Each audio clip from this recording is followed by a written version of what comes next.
नमस्ते एवरीवन। तो आज का हमारा टॉपिक है द राइमन इंटीग्रल। हाँ, इंटीग्रेशन हम अभी पढ़ेंगे, ठीक है। तो पहले ये इंटीग्रेशन होता क्या है, इसका डेफिनेशन और एग्जिस्टेंस, ये सारा चीज़ को हम अभी डिस्कस कर लेंगे, ठीक है। तो अभी तो हमारा अभी का टॉपिक होगा इंटीग्रेशन। देखो, आपको तो पता ही होगा कि इंटीग्रेशन होता क्या है। अगर नहीं पता है तो मैं बता रही हूँ अभी, ठीक है। देखो, integration is generally introduced as the inverse of differentiation. Integration जो है उसको हम बचपन से यही जानते थे, बस यही जानते थे कि इंटीग्रेशन जो है वो डिफरेंशिएशन का इनवर्स है। तो आप ये मान लो कि आप जो हो, आप इंटीग्रेशन हो और आपकी बहन डिफरेंशिएशन है, तो आपको अपनी बहन के परिचय से परिचित करवाएंगे तो वो आपकी असल परिचय थोड़ी ना होगी, है ना। अरे ये वाला एग्जाम्पल तो बहुत कंफ्यूजिंग लग रहा है मुझे।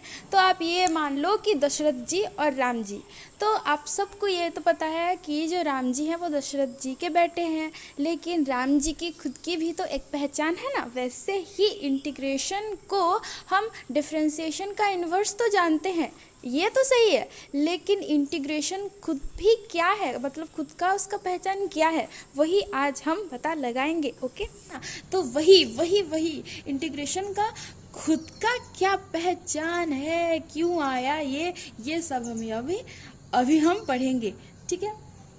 मान लो कोई एक फंक्शन है, function F, function capital F, ठीक है। तो कैपिटल एफ को हम कहेंगे कि it is the integration of a function small F, let small F, ठीक है। कैपिटल एफ भी a function and small F भी ए फंक्शन। तो हम कहेंगे कि the function F, capital F is the integral of function F, function small F, if capital F is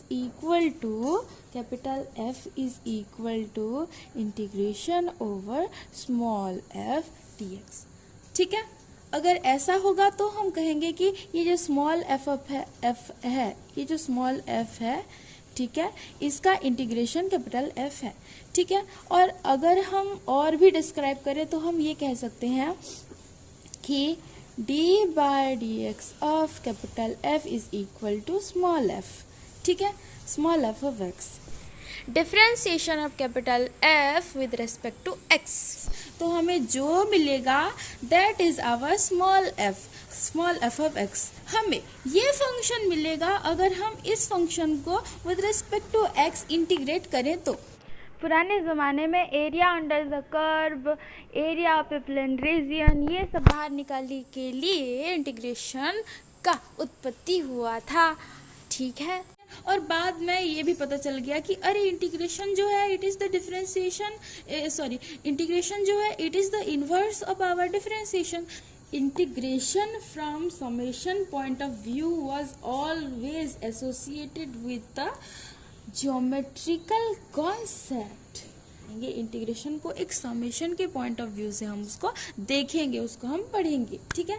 तो हम जो भी फंक्शन लेंगे, अभी हम बाउंडेड फंक्शन की ही सिर्फ बात करेंगे, सिर्फ बाउंडेड फंक्शन की ही बारे में बात करेंगे, ठीक है। जब तक कि ये कहा ना जाए कि ये this is the function and this is unbounded, ठीक है। तो हम ऑलवेज ये कंसीडर करेंगे जो हमें एक फंक्शन दिखाया गया है, अगर नहीं बताया गया होगा तो भी हम कंसीडर करेंगे, हम एज्यूम करेंगे कि ये जो फंक्शन है it is a bounded function, okay. और हम रियल वैल्यूड फंक्शन की बात करेंगे। What is real valued function? Real valued function is the function which values are real number, ठीक है। तो देखो, कोई एक, मान लो ये कर्व है, ये y is equal to F of X, एक फंक्शन है, ठीक है। y एक क्या है, कर्व है।